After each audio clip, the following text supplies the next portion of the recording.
Damian Lillard just went down with a non-contact left lower leg injury grabbing near his ankle, and in this video we'll talk about why I definitely have concern this could be a serious injury.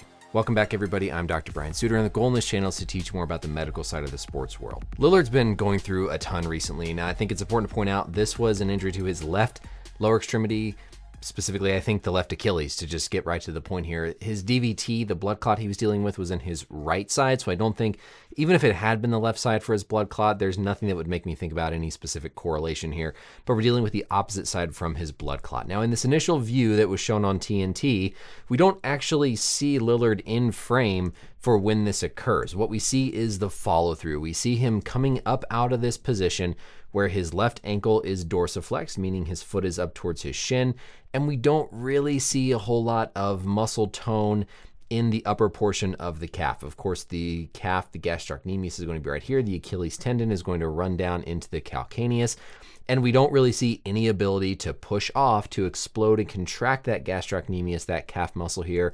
And then of course, as he goes down, we see him grabbing back at that ankle, specifically grabbing at that dreaded Achilles tendon location. So yes, absolutely the concern here is going to be for worst case scenario, an Achilles tendon injury. Now we did get a much better view from the FanDuel Sports Network where we can actually see from behind here, and again, further confirms my concern about an Achilles tendon rupture. We don't see that specific pop and sort of rippling recoil of the muscle just because the camera angle is not zoomed in enough here. But in this position, this is the classic position where you're going to stretch and overload the Achilles and potentially lead to a rupture. So here, if we back all this whole play up, we're going to see that Lillard is essentially standing still. And then as he gets ready to go in towards that ball, he steps backward and plants that left foot.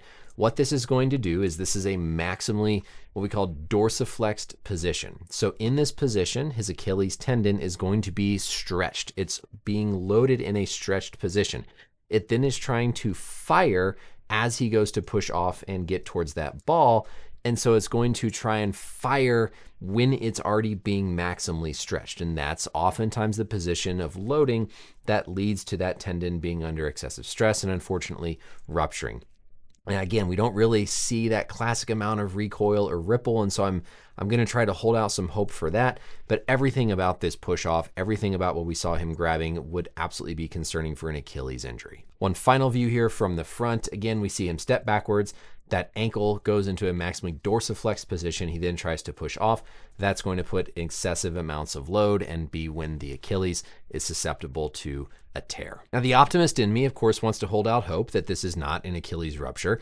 And when we think about that whole chain, that whole area of the anatomy, looking here on the posterior aspect of the leg, there are going to be multiple muscles that are involved in that whole continuous chain that gets loaded. You're going to have the gastrocnemius, the calf muscles higher up, the medial and the lateral heads. You're going to have the soleus muscle deep, and those are all going to feed together into the Achilles tendon. So whenever you load this whole system, you are loading the muscle, you are loading the tendon, you're loading this myotendinous junction. And so theoretically, anything in that whole sequence can fail. The muscle can fail, the tendon can fail, the soleus can fail. But in that position where we saw him grabbing lower at the ankle, the Achilles would be the most likely concern. They already know. I'm telling you, I'm filming this video. I believe it's still 9 minutes in the first half. They know. Back in the locker room, there's a specific test you can do called a Thompson test where you squeeze the calf, you look at how the ankle responds. Very reliable for doing a rough screen for whether or not the Achilles is intact. So keep an eye on what we hear. If he's quickly ruled out, if there's concern about serious lower leg injury, ankle injury, the team has a very good idea. If they have an ultrasound in the training room, they can very quickly put that on and no, we don't need to wait for an MRI. We most likely will have at least a very clear diagnosis on this if it's an Achilles before the end of tonight. I hope for the best for Dame here. This has been brutal, dealing with the blood clot, now dealing with potentially a surgical injury. So we'll see what we find out for sure. But yes, an Achilles is going to be the fear here. That's it for the video, everybody. Thank you as always for watching. Let me know comments down below. Until next time, we'll see you later. Bye.